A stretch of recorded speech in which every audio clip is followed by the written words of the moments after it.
by men and women about midsummer in the month named after him, the month of Tammuz. The dirges were seemingly chanted over an effigy of the dead god, which was washed with pure water, anointed with oil, and clad in a red robe, while the fumes of incense rose into the air, as if to stir his dormant senses by their pungent fragrance and wake him from the sleep of death. In one of these dirges, inscribed "Lament of the Flutes for Tammuz," we seem still to hear the voices of the singers chanting the sad refrain, and to catch, like faraway music, the wailing notes of the flutes. Quote, "At his vanishing away she lifts up a lament. O my child! At his vanishing away she lifts up a lament. My Damu! At his vanishing away she lifts up a lament. My enchanter and priest! At his vanishing away she lifts up a lament.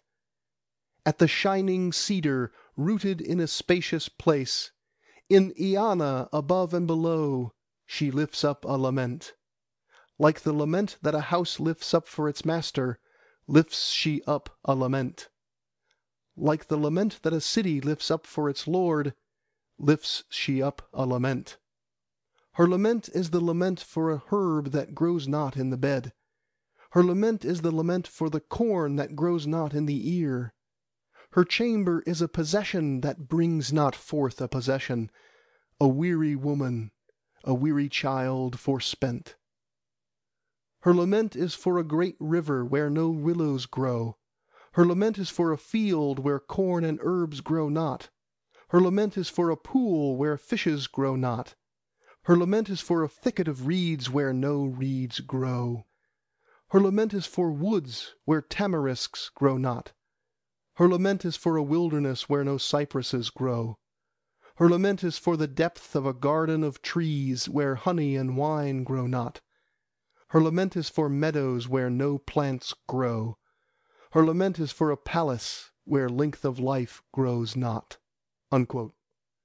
The tragical story and the melancholy rites of Adonis are better known to us from the descriptions of Greek writers than from the fragments of Babylonian literature or the brief reference of the prophet Ezekiel, who saw the women of Jerusalem weeping for Tammuz at the north gate of the temple. Mirrored in the glass of Greek mythology, the Oriental deity appears as a comely youth beloved by Aphrodite. In his infancy the goddess hid him in a chest, which she gave in charge to Persephone, queen of the netherworld. But when Persephone opened the chest and beheld the beauty of the babe, she refused to give him back to Aphrodite, though the goddess of love went down herself to hell to ransom her dear one from the power of the grave. The dispute between the two goddesses of love and death was settled by Zeus, who decreed that Adonis should abide with Persephone in the underworld for one part of the year, and with Aphrodite in the upper world for another part. At last the fair youth was killed in hunting by a wild boar, or by the jealous Ares, who turned himself into the likeness of a boar in order to compass the death of his rival. Bitterly did Aphrodite lament her loved and lost Adonis.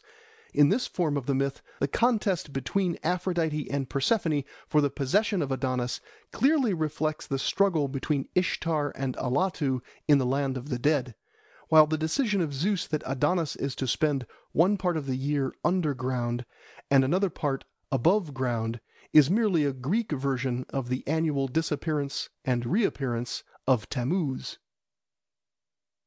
Chapter 30. Adonis in Syria.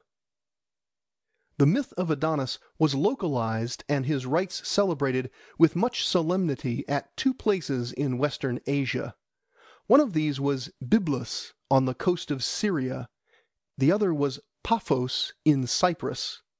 Both were great seats of worship of Aphrodite, or rather her Semitic counterpart, Astarte. And of both, if we accept the legends, Cinyras, the father of Adonis, was king. Of the two cities, Byblus was the more ancient. Indeed, it claimed to be the oldest city in Phoenicia, and to have been founded in the early ages of the world by the great god El, whom Greeks and Romans identified with Cronus and Saturn respectively.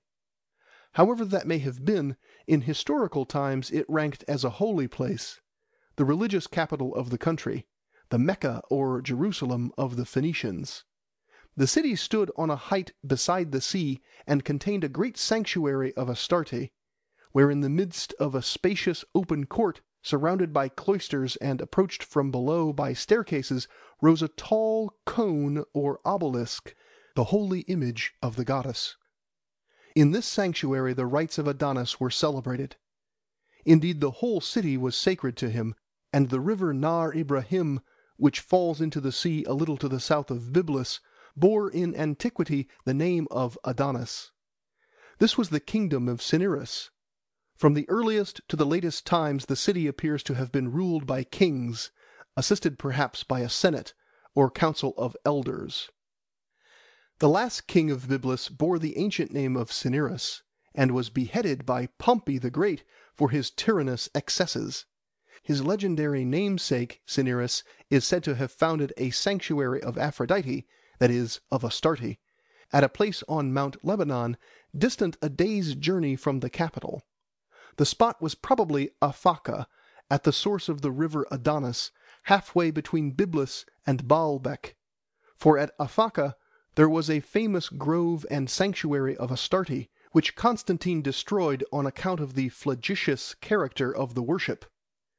The site of the temple has been discovered by modern travellers near the miserable village which still bears the name of Afka, at the head of the wild, romantic, wooded gorge of the Adonis. The hamlet stands among groves of noble walnut trees on the brink of the Lyn. A little way off, the river rushes from a cavern at the foot of a mighty amphitheatre of towering cliffs to plunge in a series of cascades into the awful depths of the glen.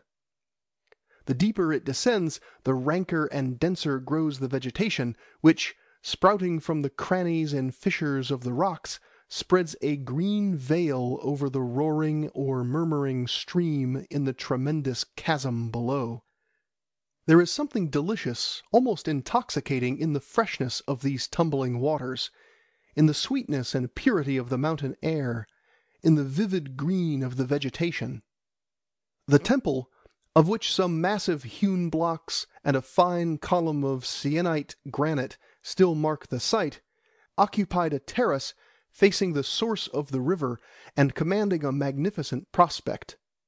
Across the foam and the roar of the waterfalls you look up to the cavern and away to the top of the sublime precipices above. So lofty is the cliff that the goats which creep along its ledges to browse on the bushes appear like ants to the spectator hundreds of feet below. Seaward the view is especially impressive when the sun floods the profound gorge with golden light, revealing all the fantastic buttresses and rounded towers of its mountain rampart, and falling softly on the varied green of the woods which clothe its depths. It was here that, according to the legend, Adonis met Aphrodite for the first or the last time, and here his mangled body was buried. A fairer scene could hardly be imagined for a story of tragic love and death. Yet, sequestered as the valley is, and must always have been, it is not wholly deserted. A convent or a village may be observed here and there, standing out against the sky on the top of some beetling crag, or clinging to the face of a nearly perpendicular cliff, high above the foam and the din of the river.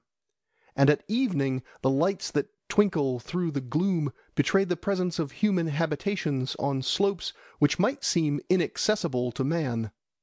In antiquity the whole of the lovely vale appears to have been dedicated to Adonis, and to this day it is haunted by his memory, for the heights which shut it in are crested at various points by ruined monuments of his worship, some of them overhanging dreadful abysses, down which it turns the head dizzy to look, and see the eagles wheeling about their nests far below. One such monument exists at Gine. The face of a great rock, above a roughly hewn recess, is here carved with figures of Adonis and Aphrodite. He is portrayed with spear in rest, awaiting the attack of a bear, while she is seated in an attitude of sorrow. Her grief-stricken figure may well be the